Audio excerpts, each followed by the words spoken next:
If you will, please stand and join me in the flag salute. I pledge allegiance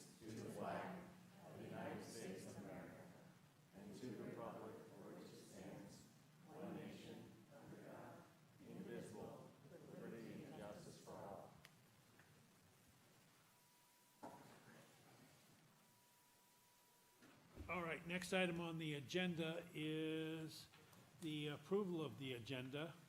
And I'm going to pull item H out of the consent agenda. And it will be pulled for future action at a date uncertain. All right, if there are no objections, the agenda will stand approved as written, as modified. Next item on the agenda is a presentation from the Inglemoor High School crew team. Doug, I think you're doing it tonight?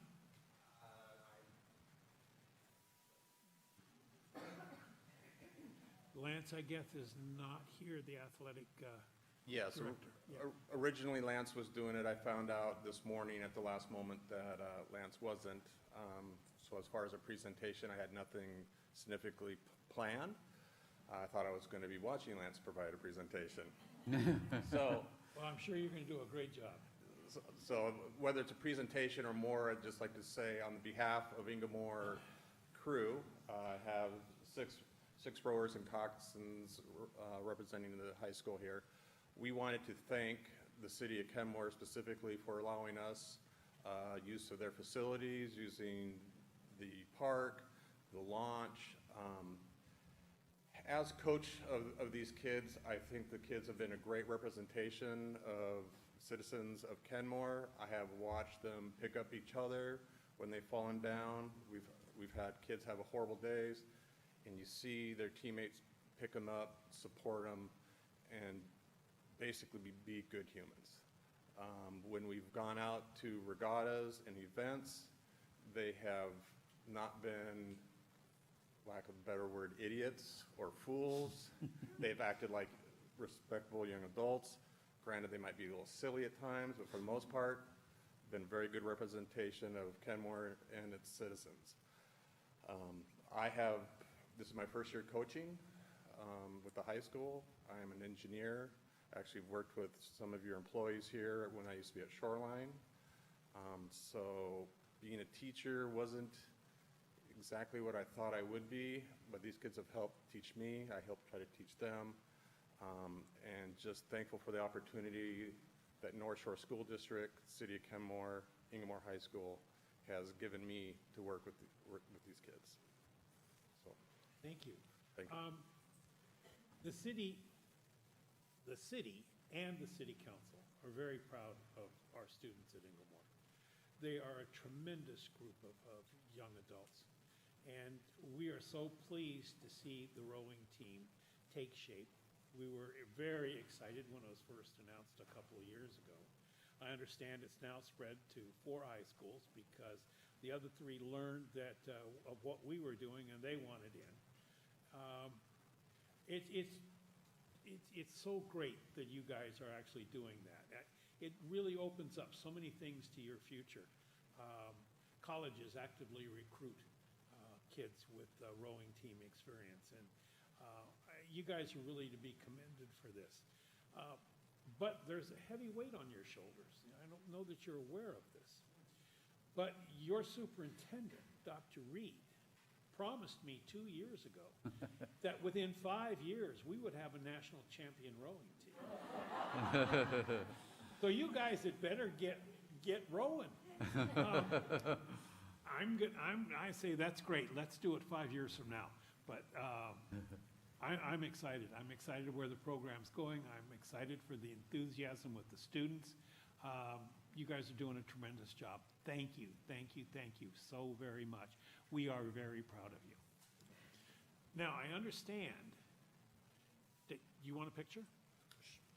Yes, I believe we do. With the council? Let's do that. Let's, all of us.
All right.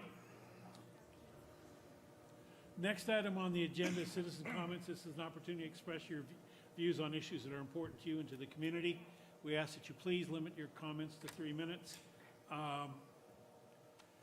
Will the clerk please call the first person? John Hendrickson.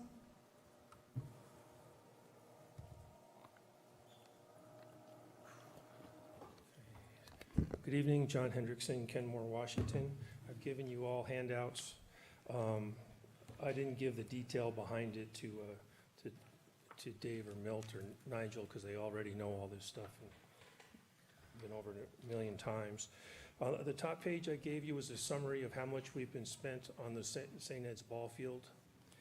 And I did this through public records requests through September. I updated it for the EIS Phase 1 for $9,300 additional costs. Other than that, all these numbers come through September. So if you look at the first subtotal, it's $495,000 we spent since 2015 on pre-development costs of a ball field. I add in the $102,000 from 2005 through 2008 when that project was quashed for using a PAW permit illegally. That's a total of $597,000 cash out the door. And next week, you're going to vote on Phase 2 if you want to add another $231,000 to that.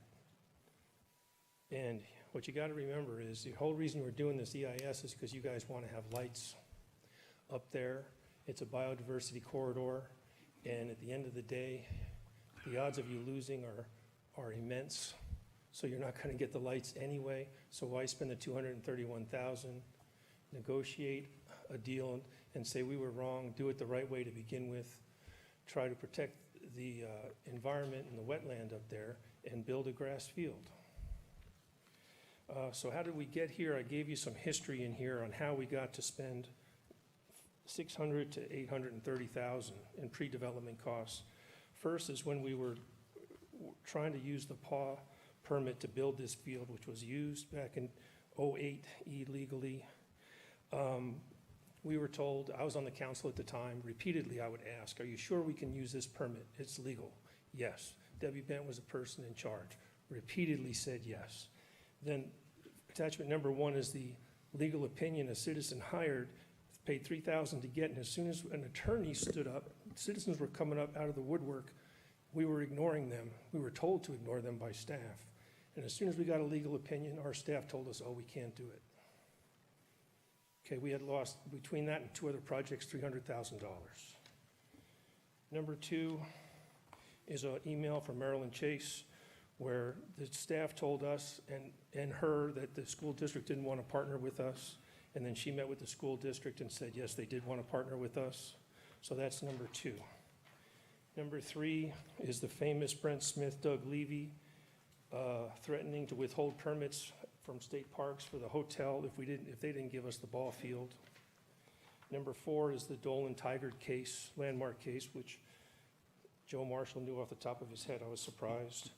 And last is just the summary of how in 2016, when the council came back to redo the ball field, you can read through this and see how they were just going to change the PAW and they were going to do mitigation, off-site mitigation for $40,000.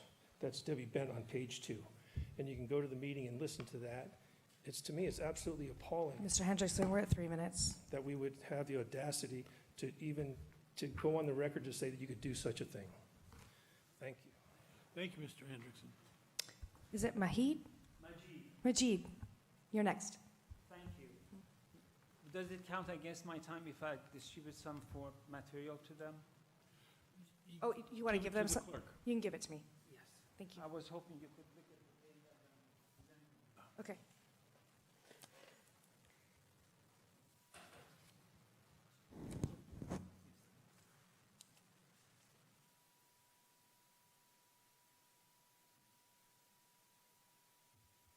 Hello, everyone. My name is Majid Mohaji Jaspi, a longtime resident of Kenmore since 1987. So I have a vested interest in my hometown, which is Kenmore.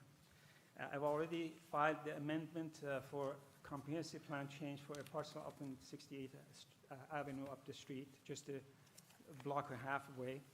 And I would like to focus on, you already have gotten the detailed document from me before, so as part of your agenda. So I would like you to look at the page 2 as you turn the document which she just distributed to you. The vision of our project is a place for seniors to call home, independent living with community amenities. The benefits to the city is inventory of affordable housing increasing, especially for senior housing, and increased employment as well as increased tax base. The request we have is to change the zoning from R24 to R48, which allows us to have a viable project as we have identified in the detailed document which I've sent before. I would like you to turn on page 4, which is showing the comprehensive outline of the map of the area where the mix of developments that are close to the vicinity of our property. Starting from the James Murphy auction as well as the Coventry Place condominium, they are in the downtown residential development high density, which is only a few hundred feet away, maybe 300 feet away from the parcel which is outlined with the blue box at the top, on the center top. You can see a lot of varied development that with different characteristics that they will not go away for many years to come. And part of the suggestion in the response from the planners is to incorporate the attribute of the useful attribute of the affordable housing in the project number 1, docket number 1 that you have with respect to allowing on nonprofit entities to have developments. The condition of the variety of properties in the coming 2 years or 3 years does not change. So even if it's been suggested maybe this parcel request to be incorporated into the comprehensive plan that is going to be start working on 2021 to be done in 23, which again, that further down, the planners know that this might not happen until even 25. It puts this project way out in the future, which may not make it viable for us, which we both want to win. We want the city to win and we want us to win in this project. So those are the 3 highlights which I think I would like to present to you in addition to what has been already submitted with the document that is on your agenda. And my hope is that, we request the council consider the positive impact that this project has for the city. Now, considering the project number 1, item that you have on your agenda, which makes allowance for development of affordable housing on church properties in the immediate neighborhood, which is 2 of them are just 100 feet away from our property, it is not unreasonable to consider higher density for this parcel and still remain consistent with the city council's objective, especially within the confines of the gradual transition of the intensity of the properties that is suggested by the planners. In other words, it does not have to wait for 3-4 years to reach the conclusion that we have reached at this stage. Thank you for your time. Thank you. Tracy Bonashinsky.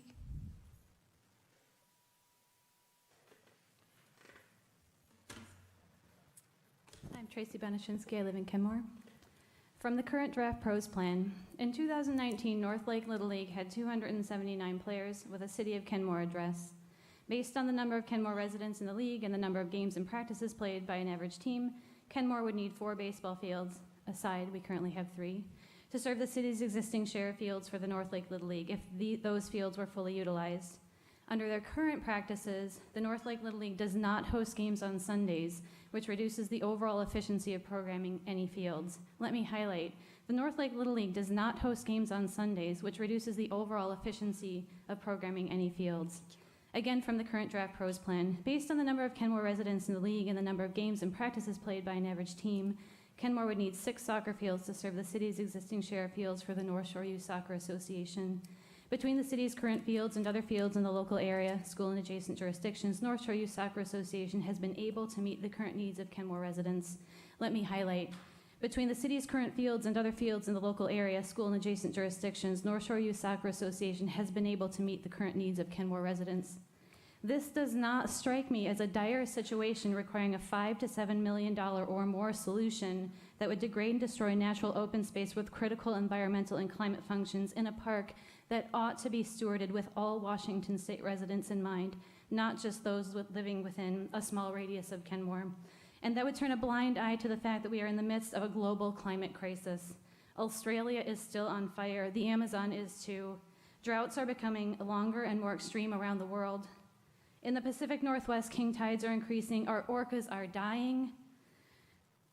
The Lake Sammamish kokanee could be a summer away from extinction. The fewest sockeye salmon ever were counted at the Ballard Locks this past summer. Our glaciers are melting 3 feet a year. Little neck clams are disappearing, and we are experiencing an epidemic of dying evergreens. Kenmore alone cannot solve the current climate crisis, but the crisis will not be solved without Kenmore's active participation in being part of the solution. We must be exceedingly cautious and mindful about how we steward the remaining natural open spaces in our care. We cannot afford to destroy the very land that we need to sustain continued life on this planet. Our climate is telling us in every possible way it can that we have pushed too far. We need to exercise restraint at bare minimum. Please listen to what the earth is telling us. If you cannot yet hear, please listen to those of us who can. My child and every child that will be in council chambers next week need you to be a visionary leader so that they have a fighting chance at a stabilized, although still changed and challenging climate. We all need this from you. Please do not move forward with a development that would degrade and destroy environmentally sensitive land. Please ask North Lake Little League to play on Sundays. Please develop ball fields only where it does not damage our environment and climate. Please work to find solutions that do no harm. I leave you with a quote from Blaise Pascal, French mathematician, physicist, and theologian.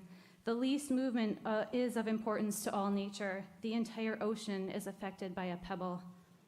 Thank you, as always, for the opportunity to come before you and for your serious consideration. Thank you. Thank you, Ms. Benezinski. Sarah Hayachi.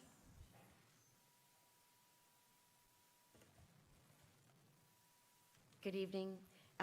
Sarah Hayashi, address 14615 81st Avenue Northeast. I've been a resident of the city of Kenmore for 21 years, and I am speaking tonight on behalf of the Arts of Kenmore as president and on behalf of the recent Ad-Hoc Public Art Committee that was led by Nancy Ousley and managed by Maureen and contracted by Carolyn Lott. First off, they did a fantastic job at managing us on the committee, myself, Stacy Admin, and Dave Francis, who is the Director of Public Art in Shoreline. This is all regarding consent agenda number C, regarding the committee's recommendation that Jennifer Dixon be selected as the artist to design and install artwork at the 3 Walkways and Waterways projects at Log Boom, Squires Landing, and Rhododendron Park. I encourage you to authorize that, or approve that. I encourage you to authorize the city manager to enter into the design contract 20C2135 with the artist of our recommendation, Jennifer Dixon. On that, thank you so very much. Thank you, Ms. Hayachi. Phyllis Finley.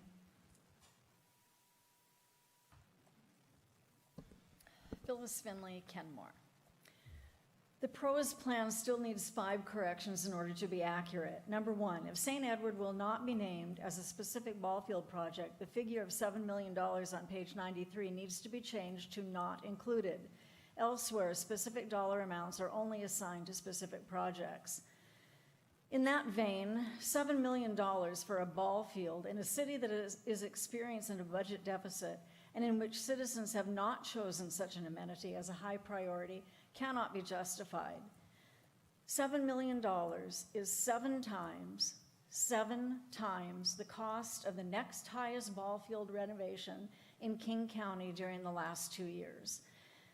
This is a profound aberration. The other projects range from $150,000 to $500,000. If the original goal was to rectify the urgent need for more ball fields in Kenmore, the choice by the council to solely pursue the most expensive, most problematic site has resulted in an abject and needless failure to meet that goal. Number 2, a goal of the PROS plan is to acquire properties to preserve natural open space and wildlife habitat. So you're proposing to destroy existing natural open space and wildlife habitat in one place, only to have to buy more somewhere else? What word would you use to describe that MO? Number 3, there are major discrepancies in the PROS document that need to be resolved to clarify priorities. On page 184 of tonight's agenda, survey results of the 7 top priorities for investment for recreation facilities are named. These are clearly laid out for you for easy reference in the chart on page 185 of the agenda. However, participation rates key findings on page 210 of the agenda states, quote, youth sport should continue to be a priority for the city, unquote, and makes no mention of the actual top priorities already documented, other than the aquatic facility. Please revise the document so these priorities are aligned and clearly stated. 4 pages are devoted to discussing youth sports leagues. An equitable discussion and assessment needs to be included regarding all the various participation data of the field. Number 4, language in the PROS plan suggests that the city needs to provide a certain share of fields. That's just plain wrong. No matter how often it's repeated, there is no such requirement or obligation. Number 5, the PROS plan suggests to buy property in order to have a green connection between one park and another. Have you penciled out any expense for that, even just in staff time to explore the idea? The presentation last week at the Finance Task Force suggested that 33% of the general fund expenditure is for personnel costs. Staff time is being squandered on unnecessary projects. And finally, it may be convenient for you to wait until February 3rd to make a decision about the St. Edward development. The decision should not come down to who is able to attend that one meeting and who has the loudest voice. It should not be manipulated into an us versus them proposition. Look again at the statistically valid surveys, which we have already paid for. Look again at the city's own finances. Look again at the environmental science. The answer is already there. All that's needed is the political courage to acknowledge it. Thank you, Ms. Findley. Ann Agard.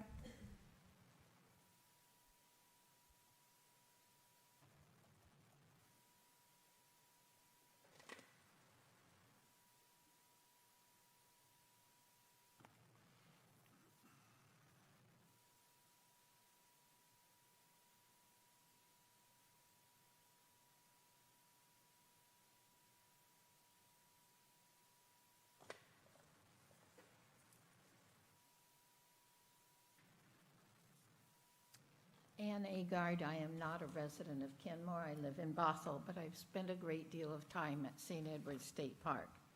Thank you for scheduling the February 3rd meeting dedicated to discussion of the St. Edward's Park ball fields.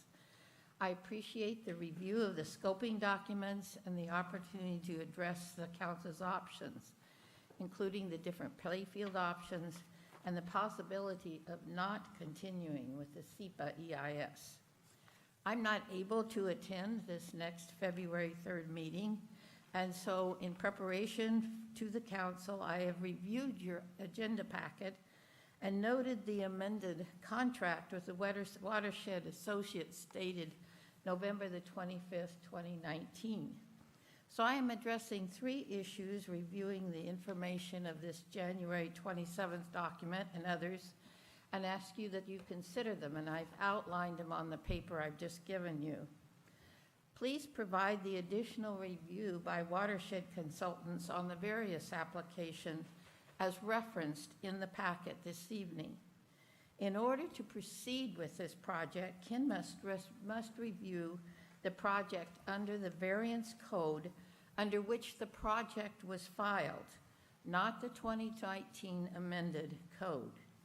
I have commented previously on the need for the project to meet all 6 variance criteria. I reviewed the January 31st, 2018 ESA memorandum entitled St. Edward Park Field Improvements, Critical Areas Variance Documentation, and I strongly disagree with the conclusion in that document that the project could be approved under the applicable variance criteria. Secondly, please provide additional review by watershed consultants regarding the wetland rating discrepancies as referenced in the November 25th, 2019 document. This Class 2 wetland requires a 100-foot buffer. A 10-foot buffer is being proposed. The mitigation and the compensation is outlined on the paper that I just gave you. But this narrowing of the buffer by 90% falls short of any reasonable buffer protection necessary for this Class 2 wetland. Wetland functions will be compromised, and I do not believe that the current information can ensure no net loss of wetland functions. And therefore, it also does not meet the state parks policy that requires that no function of the wetlands be lost. Thirdly, there is an issue regarding the technical drainage and hydraulic analysis for Wetland A, which was done in 2017 by Pertite. I have provided a map entitled The Existing Drainage Conditions, Figure 1, that illustrates the current low pattern, including the flow into wetlands. This existing Pertite 2017 storm drainage plan does not contain any existing condition regarding stormwater drainage or a hydraulic analysis, which includes seasonal runoff and flow for Wetland A. Ms. Agar, we're at 3 minutes. We could wrap up. I am wrapping up. Thank you. So in order to meet the concern from the email message from Paul Anderson from Ecology to Linda Kuntz, that ensure that the wetland will not be impacted and it will not be reduced volume to the wetland, it is necessary that you have this information before you make any decision on whether to proceed with this project. Thank you. Thank you, Ms. Agar.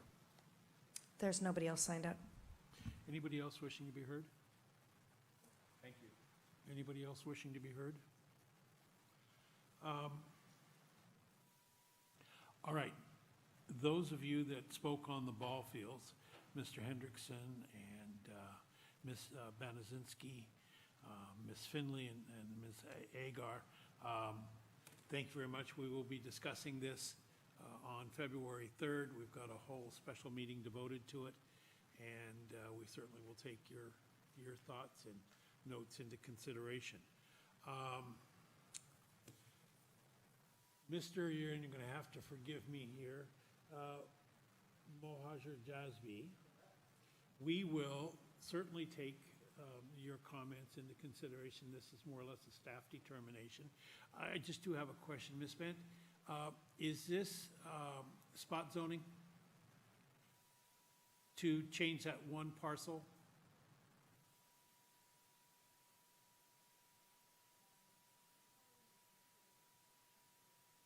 Okay.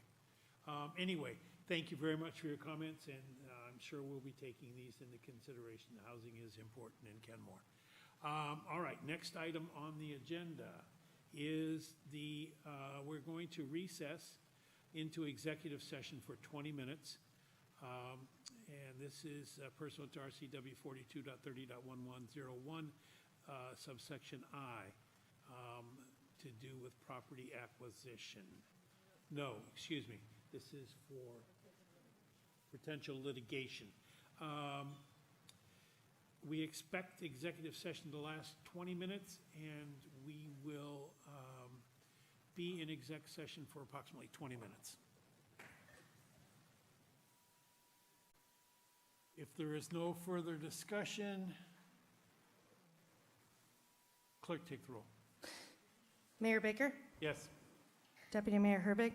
Yes. Councilmember O'Kane? Yes. Councilmember Marshall? Yes. Councilmember File? Yes. Councilmember Curtis? Yes. Passed. All right, motion passes. We are back into regular session, and the chair will entertain a motion to to approve the consent agenda minus item H. So moved. I'll second. Any discussion? Hearing none. All those in favor, say aye. Aye. Opposed? The consent agenda stands approved as modified. Next item on the agenda is a review of proposed changes to the Parks and Recreation Open Space Pros Plan. Ms. Bent and Ms. Anderson.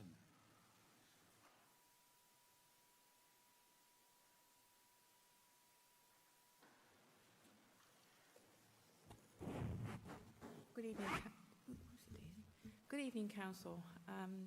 We're here to hopefully get your final direction on the pros plan this evening. If we receive that direction, we would then prepare the pros plan final document and bring that back to you for final approval by resolution. So if we are ready this evening, the plan would be to bring that back on February 10th for adoption by resolution.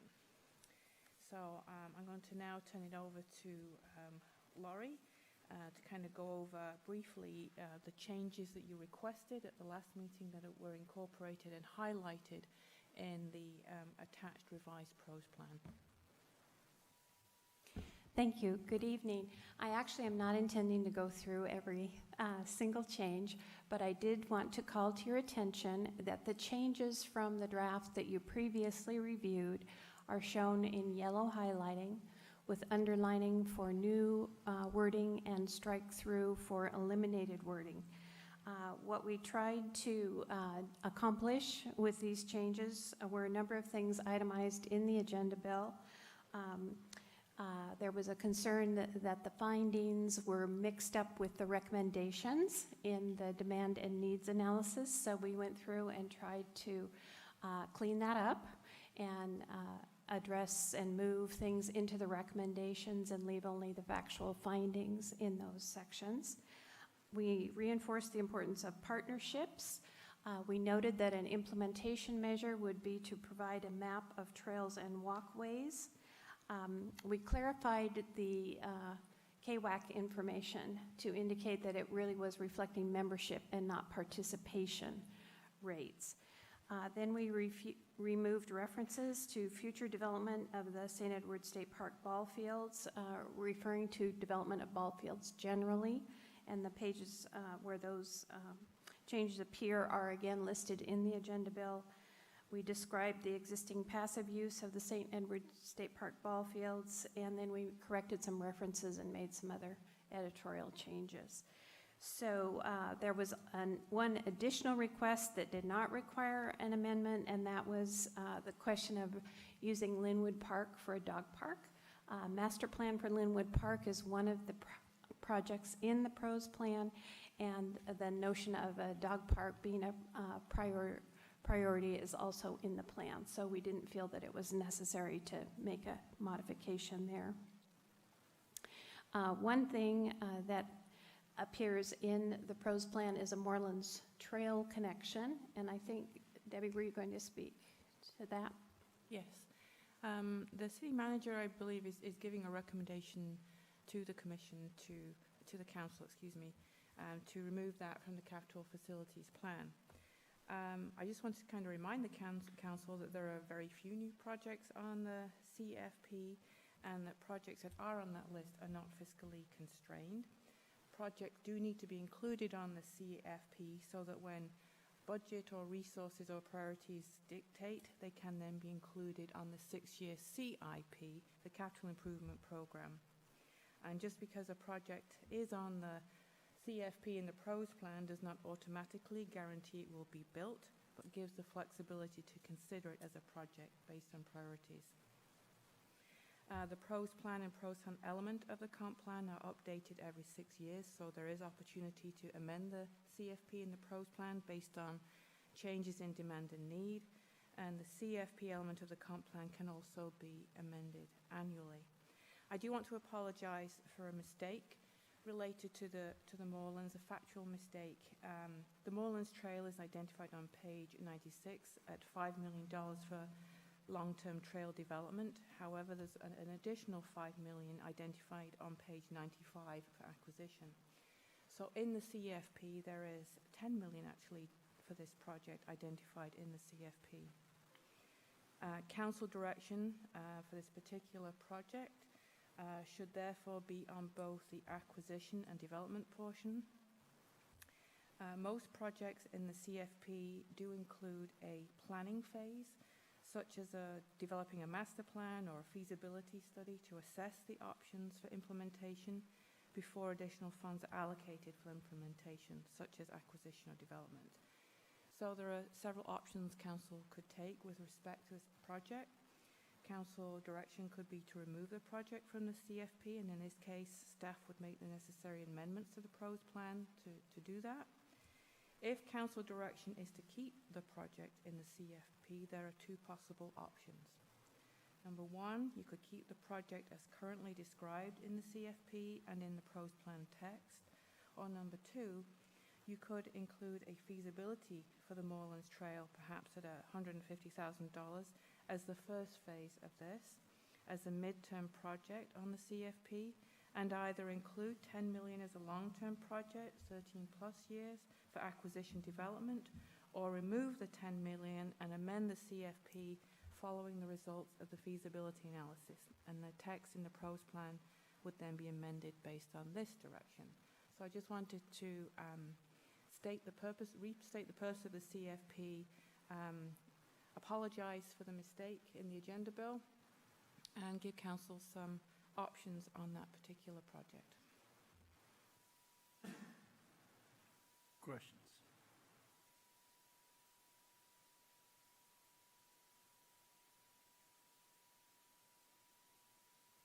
Councilmember Marshall. So, summary of the Moorlands Trail plan, that's mainly a trail through the existing ravines, is that right? Right. And again, there's no, this is sort of say as a way to look at connections between parks, and also trails in natural areas were also a high priority. So that's why the Planning Commission wanted to include that as a potential project in the future. And that's to be acquisition of private property of the ravines? It could be. Again, this is in there as a project, and there's been no feasibility to look at, is it practical to put the trail there? Would the private owners be willing to, acquisition in that area? So again, there's no feasibility. So again, I've nothing either way to either give a recommendation. It's Council's prerogative to include it or not. There are other alternatives, as noted, to get between the two parks. So would certainly, I would think, be a fairly low priority to pursue this trail.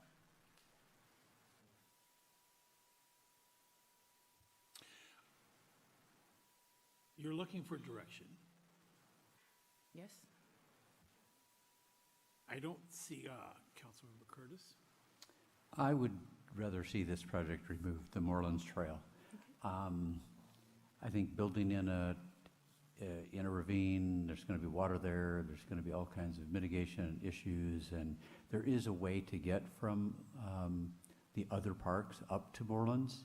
So I just, I understand unconstrained, but sometimes unconstrained just goes to an extreme point where we're adding things that really we're never going to do. There's so many more priorities that I would just like this one to be taken out, and I will make that motion. And I'll second it. There is a stream that runs through there, especially during heavy rains. And it's all private property. So I would hate to see us put a trail down there where a stream is running. And I just think it's unnecessary because there's other ways to get between the two parks. It seems to me that taking another step to destroy more wetland is not really the way we should go. So, any other comments, suggestions? Do you have direction you need? You just made a I motion. just made a motion. No, in a second. motion, yeah. Councilmember Curtis, can you And I second it, yes. restate that motion, please? I would like to remove the Moorland Trail from the pros plan. Thank you. So, let's take the roll on that if there's no more comments on that particular motion. Deputy Mayor Herbig, Yes. Councilmember Marshall, Yes. Councilmember File, Yes. Councilmember Curtis, Yes. Mayor Baker, Yes. Councilmember O'Kane. All right, passes unanimously. Is there more direction you want? Because there doesn't appear to be more coming. I think Councilmember Curtis is Councilmember waiting Curtis, at you you. got more. Good. I would at least like to have a discussion on the $7 million for ball field. I understand that we've moved it out of the St. Edward little box. And in the past, when I first came on council, we had some money that was going to be for ball field, and it was going to be at Wall Swamp Creek, and then that didn't happen, and people wanted to hold on to that money and say it must be used for ball fields. I think over the budgets as they go on, the city needs to be free to do what it needs to do at each biennial kind of review and not have such a huge chunk of money dedicated for ball fields, no matter where they are in the city. So I would personally rather, and I don't know if we take it to zero or we take it to something that we think is reasonable, $3 million, or I don't know exactly sure what to do with it, but it feels like the council needs to discuss it at any rate. Is that money still there that was set aside during Wallace Swamp Creek, or has it been used for other things? I don't know the answer to that It specific is, I think it's been question. used. I think Yes. it's long gone. yes, and that's what it should have happened. Yeah. Councilmember Marshall? And I agree with Councilmember Curtis. I don't know if we could perhaps even say something as vague as to be determined or as later approved by council. I definitely want to see funding for ball fields, but I think we have to explore a number of different options first. So it'd be whatever the language would be to keep it within our discretion. Yeah, like I said, that money I think has been spent, and I'd certainly love to hear if there's any funds, and I think there's some So direction here. I only too. brought that up as a historical Right. comment. So the question is, if we take all 7 million out, then we don't have it in our pros plan, so therefore we can't use it as a CIP later if an opportunity does come up to improve a ball field or add some lighting or do some things. So I guess I want to give enough direction that we still have flexibility to operate in the future if something comes up. And it feels to me like we have to have a number in this pros plan to do that. You could put any number in there, and in terms of if you want to keep it specific for future ball field, renovation, development, acquisition. You could put a placeholder dollar amount in there, and then if the opportunity arose, it is in there that there is at least the possibility to consider a project for acquisition, renovation, or development. And at the time then it was moved to be funded on the 6-year CIP, that's when that number would be fully refined. So the number in the pros plan CFP is not the final number, and certainly would be changed as you get forward to looking at what that number should be based on an actual project. So that would be certainly fine to put a lesser number in there, just to sort of show that there should be some consideration for future development of athletic fields in this 20-year pros plan document. So I'm just curious, is there any interest in putting 3 or 4 million in there? That's kind of my idea. It's kind of hypothetical anyway, right? It is kind of hypothetical, Yeah, but I it's mean- better than zero. Right. I can support that. Pardon? I can support, Yeah. reducing that number and Is there reducing to general like 3 or agreement 3.5. for 3 to 4 million in?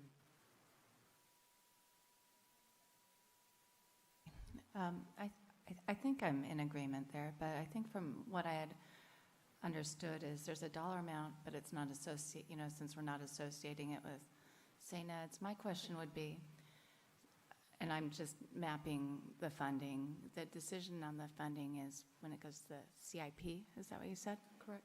So we have the pros plan where obviously ball fields are important, but when we're talking about this line item or this space in the pros plan, do we have to have a dollar amount there? Because it's just kind of hypothetical now that we're talking about it.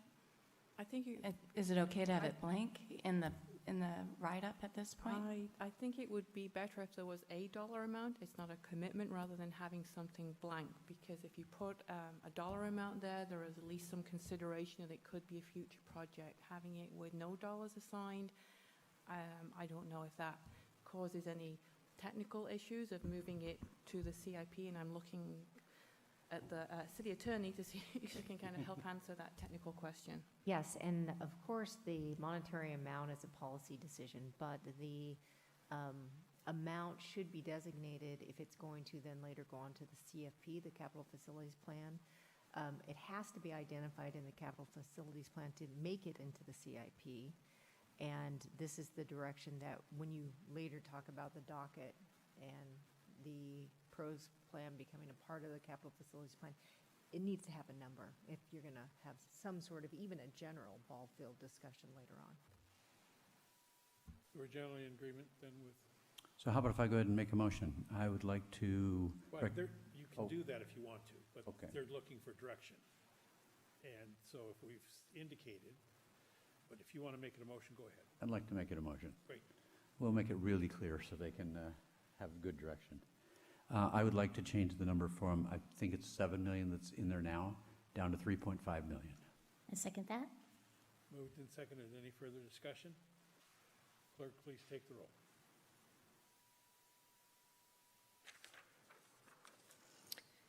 Mayor Baker? Yeah. Yes. Yes. Deputy Mayor Herbig? Yes. Councilmember O'Kane? Yes. Councilmember File? Yes. Councilmember Curtis? Yes. Councilmember Marshall? Yes. Passed. All right, any other directions, comments? I'm happy. You have what you need. Oh, I have, Councilmember O'Kane? I have, and this is just on pros. Direction for the pros, right? Yeah, just direction on the pros. I was looking, just a second, I need to find my notes. In sections 2 and 4, I was just looking to see if possibly we might be able to add some language related to salmon habitat restoration in the shoreline areas, especially with relation to, anyway, that was just specific language to that effect, and let me.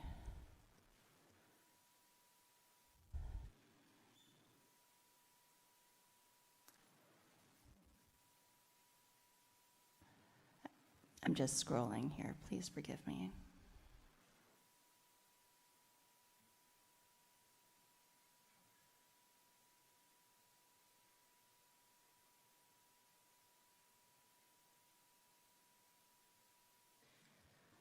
I have a notes view going, but I'm not quite familiar with closing out, so here we go, just one moment. If I could also suggest that you look at page 25 in the PROS plan, and the bottom paragraph on page 25 states that refer to the natural environment sub-element included in Appendix F for additional details, recommendations for the ongoing stewardship of Kenmore's natural resources within existing or proposed parks is included in the PROS plan. Yes. Is that the area where That's the area, yes. It was, I looked on that page as well as I think it was 76 and page 79. I'm just having a hard time scrolling through to my notes that I had wanted to share related to that. But I just didn't see anything specific towards that, although I think it is implicit, I think. It feels like it's considered, but the words just aren't specifically included. Okay. We can certainly take a look at that and see if we can add some language there around that to clarify, to make it more specific. Anything else? All right, you have direction? Have directions, so staff will revise the PROS plan and bring that back along with a resolution for council consideration on February 10th. Wonderful. Next item on the agenda is the 2020 annual docket for the Planning Commission. Ms. Bent and Ms. Anderson. So we're here this evening to review the proposed 2020 annual Planning Commission docket for council action. Staff has provided a recommendation for 4 projects to be assigned to the Planning Commission. In your agenda packet, there was we provided the analysis based for that recommendation. So if you have any questions regarding the analysis or those docket items that are selected, including the private docket application, which citizens spoke to under citizen comments. So I'm going to let Laurie kind of speak to the recommendations, and then following that, we're happy to take any questions before you consider taking action. Thank you. Okay, so as Debbie mentioned, there are 4 items that staff is recommending for the 2020 docket. As you know, the docket is the Planning Commission's work program for the year, and private applicants have an opportunity to submit their requests for comprehensive plan or zoning amendments. That happens each fall. It's an annual process. And this year, for the first time in several years, we did have a private request, and that's what Mr. Mohajer Jasby was speaking to this evening. So we are recommending 4 items. The first is the parks element of the comprehensive plan. You think you've just completed the parks element, but in fact, you have not. The Parks, Recreation, and Open Space Plan is a separate document and would serve as the foundation for a revision to the what's called the Parks, Recreation, and Open Space element of the comprehensive plan. We have to periodically update our comprehensive plan, and so this is an appropriate time to pick up that element in advance of what will be an overall update in a couple of years. And we thought it timely to do it now while everybody is well-versed in the parks issues. And the foundation will really be the goals and policies that are in the PROS plan. So there will be some tweaking, but it should look very familiar. The other 2 items that staff is recommending are implementing projects from the Housing Strategy Plan. The first one of those is flexible reuse of tax-exempt or publicly owned sites for affordable housing. We've had requests or desires, for example, at the Park and Ride transit-oriented development area. We've had a church-related request to put affordable housing on some of these sites, and there's not a good process in place to tackle sort of unique projects that might be very beneficial in terms of achieving affordable housing. So the goal of this particular project would be to identify a process or a strategy, some way to make this type of a project more easily achievable. That's the goal. And then the second piece from the Housing Strategy Plan is the missing middle housing discussion. And that would probably be focused on cottage housing and duplexes.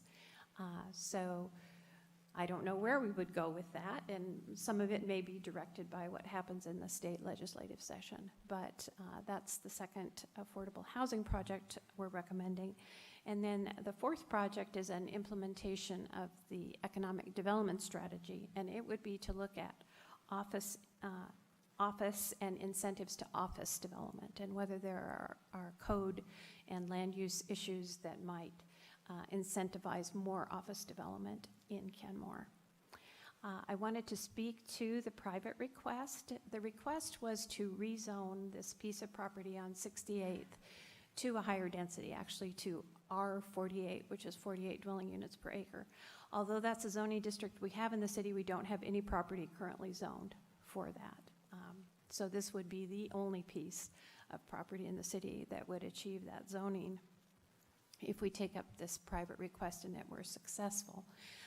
Staff believes that looking at densities overall should occur in light of an update of the comprehensive plan and the land use elements, so we can have a broader citywide look at where higher densities may or may not be appropriate in relation to the targets, the housing targets that we will receive through the countywide process.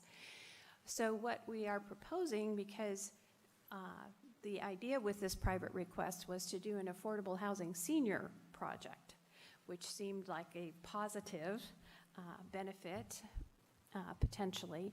And so we thought the notion of folding into this look at nonprofit or publicly owned sites, looking at a strategy and an approach to make that easier. We could also look at private projects that may be proposing something that would achieve the city's affordable housing goals. What are we thinking of? Well, we haven't done the project yet, obviously, but one strategy would be to say maybe a development agreement is appropriate. You can't do a development agreement right now in residential zones, so they can't use that tool as a way to bring their project forward. I think the other thing we thought about with the private request is that just to do a blanket rezone does not ensure that any type of senior or affordable housing would be provided on the site. It's a blanket rezone. And this strategy would say, maybe we would want to consider something like that, but we would want some affordable housing benefit attached to it. So that's the strategy behind the approach that we're recommending for that private request. I think, so after you think about all these things, you have 3 options, particularly for, I've got Deputy Mayor waiting also. yes, okay. Okay. I had a question specifically related to the private request. Yes. So it sounds like it would be addressed in 2021 with the land use element, kind of in preparation for 2023. So would that mean in 21 something would actually happen, or not until 23? No, the idea would be that this year, with this docket, we would look at the issue of should a private request to provide senior, which is often considered affordable, or affordable housing, should there be a method to allow consideration of that regardless of where it was. So we would anticipate at the end of the year having a process for Mr. Mohajer Jasby to bring forward his request, if in fact he wants to do senior affordable housing. By the end of 21? At the end of 2020. The end of 2020, okay. If his desire is just to rezone his property to 48 with 48 dwelling units per acre with no strings attached, we are recommending that discussion be deferred until we are looking at densities over the whole city in conjunction with the comprehensive plan, and that would be in a couple of years. So I think I'm still confused. Okay. So the discussion that would look at zoning in multiple areas, it would be under one of these other. Right. It's maybe under number 4? It's under flexible reuse of tax exempt or publicly owned sites. Okay. And we would add the notion of looking also at privately owned sites. Got it. In the context of affordable housing. Okay, so we are taking action, but just not a single lot action, but a general action. Correct. I like that. Thank you. Deputy Mayor? Okay, I actually did have a question. The private request, though, is happening in an area where we're expecting there are other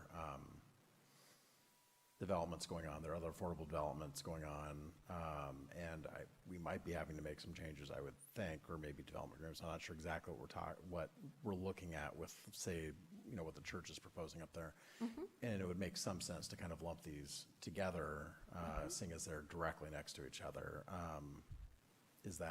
So that's kind of what staff is thinking? Again, I don't want to jump ahead of the planning commission. I can tell you what staff has sort of discussed internally, which is, should there be a development agreement process for an affordable housing development that doesn't meet current zoning standards, that would allow the flexibility to potentially modify zoning standards if the council were comfortable with that and if the public benefit of affordable housing was being provided. So in that discussion, will there be talk specifically about opening up development agreements in specific places for, okay. Yeah. All right, thank you. Mm-hmm. So, back to the question I had earlier, this really seems like spot zoning. We're taking one piece of property and we're changing the zoning that really we don't have anywhere else in the city. And no matter whether we put it in the comp plan or whatever, it's still one piece of property. We had this discussion many years ago when we wanted to zone for another issue. So, I think the staff is recommending not taking on this private request for rezoning. So staff is recommending don't do that. What we're saying though is if the applicant, excuse me, I can't, if the applicant is really interested in pursuing affordable housing, then allowing a development agreement as a potential tool would get him there. But we are not recommending pursuing his request to upzone to R48. okay. Also, if we were to do something like this, what assurances do we have that this would stay affordable or stay senior housing? As with any other affordable housing project, there is usually a covenant that requires a period of affordability, and it's usually between 30 to 50 years. So I remember when we initially sold the old drive-in property across the street, the old park and ride property, that there was a 50-year covenant on that.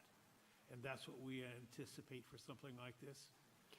The current affordable housing rules set out 50 years as the Okay. appropriate time period. Fine. All right, so. Councilmember File? I have a question in regards to this private senior housing. Most of our senior housing that fits with affordable additional contracts include people with disabilities. So is this only going to be for seniors, or will this be for seniors and people with disabilities? We're not there yet. I think the idea is, and the reason that seniors came up in the discussion is because at least the county considers senior housing as affordable housing, typically. They say that they're basically the same thing. The question of how this would be used and what populations would be targeted, we haven't talked about at all. I'd appreciate if we could enter into that conversation, because in Kenmore, we don't yet have enough housing, definitely for people with disabilities and our seniors at the rate of retirement. And we're underserving our persons with disabilities in our housing issues in Kenmore. So if we can help support people being independent and living with dignity, that would be great. So the affordability component, given this was initially said to be senior affordable housing, I'm hoping it's down to the 35% of median income level, because you have a lot of seniors on fixed income, and a lot of them are not even getting $1,000 a month. So I'm hoping it's down to the 35% level. So I think then the part of the discussion would be is when you're looking at if you allow a development agreement, let's assume it's a development agreement as a tool to allow flexibility, then at that time, if an applicant comes forward with a specific project in mind for an affordable housing project, then you can then kind of look at what the specifics should be in approving that development agreement in terms of the level of affordability. But that's not what would happen as part of this project, because we're not reviewing a specific project.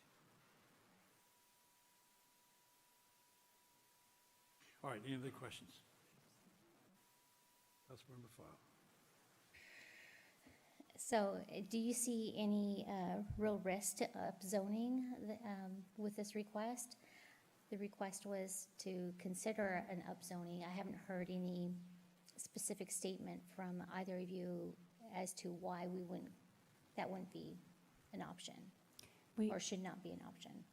Yeah, I don't know that there's a risk, but it would be outside of the way we typically look at significant rezones in the community.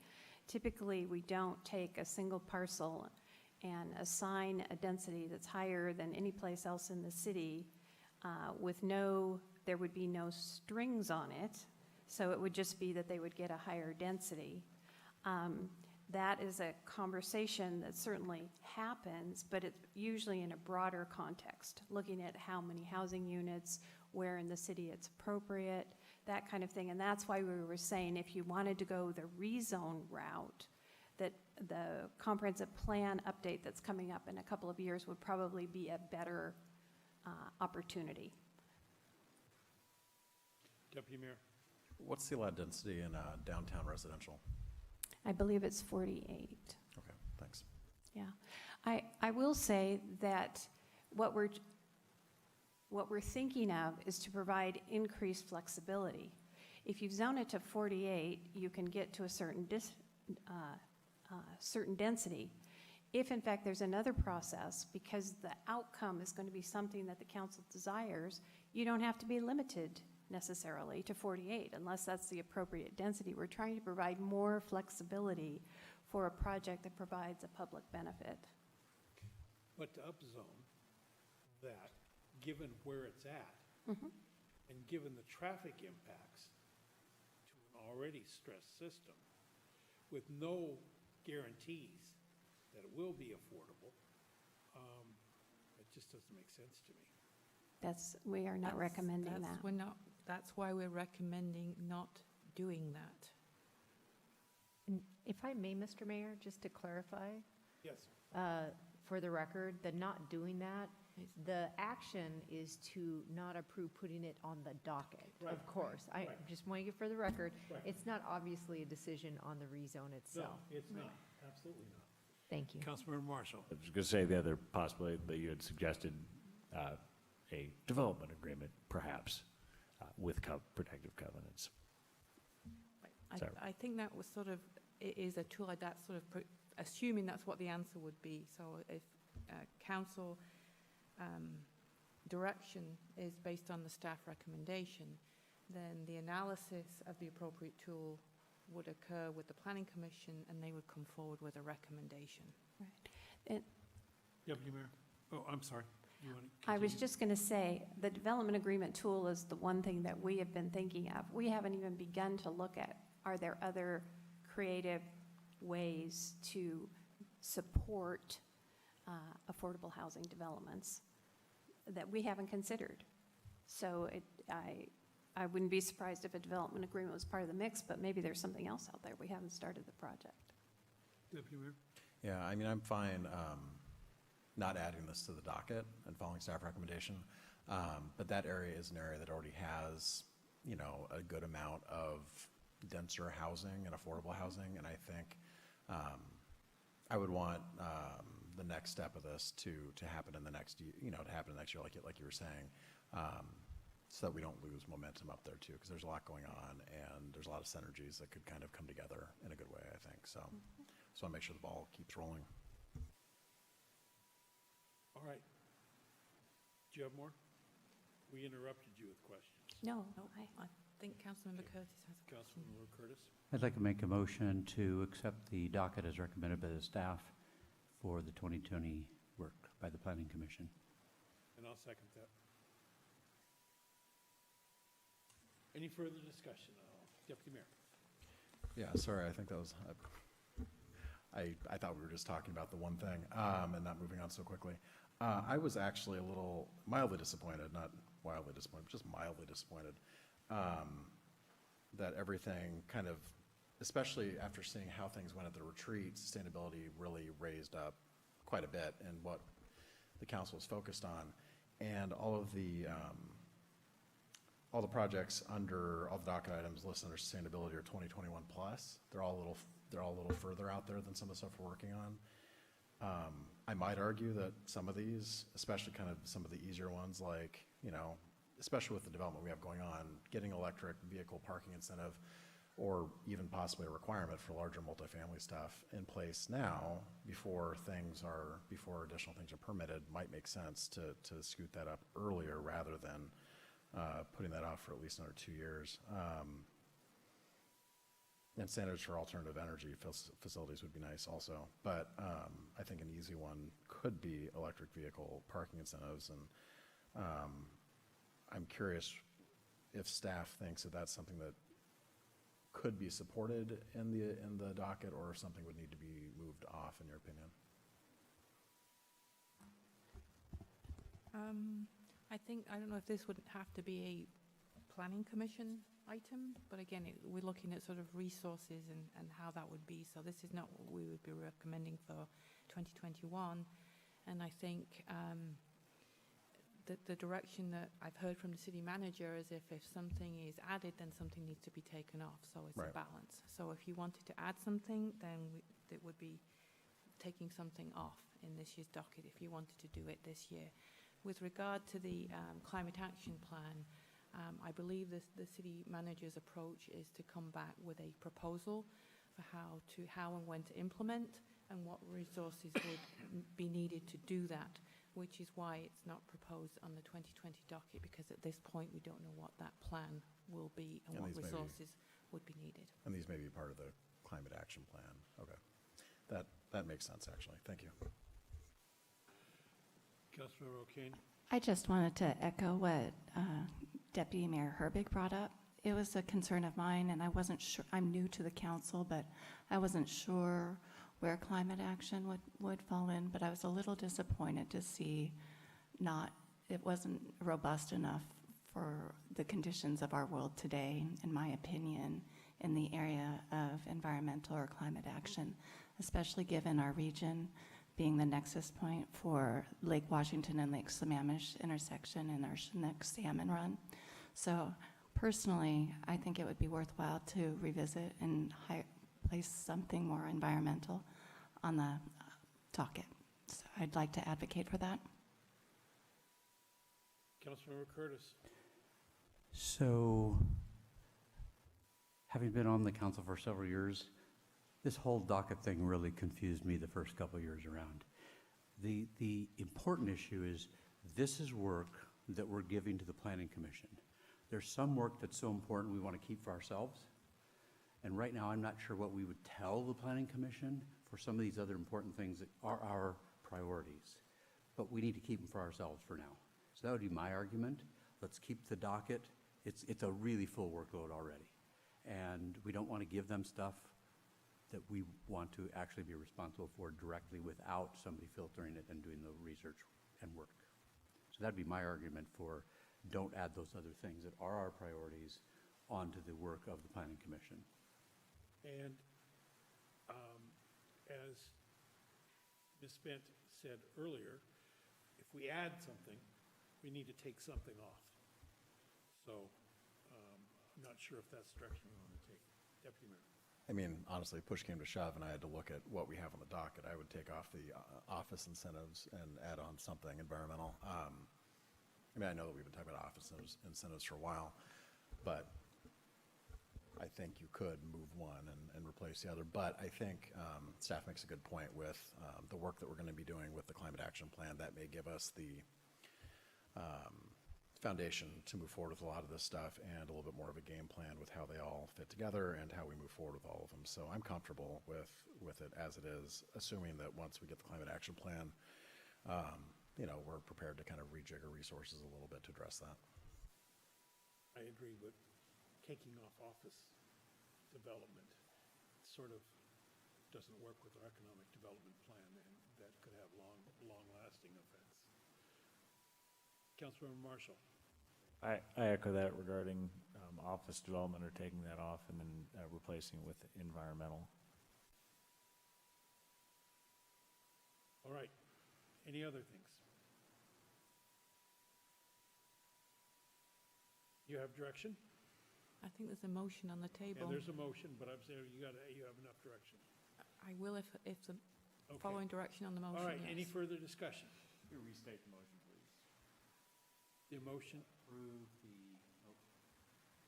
To approve the 2020 annual docket for the Planning Commission work. All right. If there's no further discussion, will the clerk please take the roll? Councilmember File? Yes. Councilmember Curtis? Yes. Councilmember Marshall? Yes. Mayor Baker? Yes. Deputy Mayor Herbig? Yes. Councilmember O'Kane? Yes. Next item on the agenda is staff report. Nothing to add? All right, comments, reports, initiatives. Councilmember O'Kane. I had my meeting last week with Jason from VIII, and it was a productive meeting. And the main thing that he shared with us was, or with me, was the opportunity to utilize VIII, their resources towards ensuring, or what their main concern was, making sure that we've been incorporating salmon habitat restoration with our walkways and waterways and all of our projects along the shoreline. So they are very interested in working with the city of Kenmore directly on these things. And I just wanted to bring that to the table. Thank you. Councilmember Marshall. North Shore Parks and Recreation Service Area is interested, at least thinking about exploring ways to look at a pool or adequate aquatic center funding. And to that end, I assume there'd be nothing wrong with my forwarding our pros plan to them, because I thought it had, in addition to all these other outstanding aspects to it, great document, had a great discussion about pools. So, City Attorney, it's a public document. There's no reason I could not share it with NPRSA. It is a public document, but it hasn't been officially adopted yet by the council. Right. But correct. With no representation. So, Correct. yeah, just that this is the great pros plan. Okay, so they're interested in seeing that to think about in the long term. Councilmember Curtis. Nothing to add? Councilmember File. Nothing to add. Deputy Mayor. Nothing to add? City Action Days with AWC starts tomorrow. I will be down in Olympia.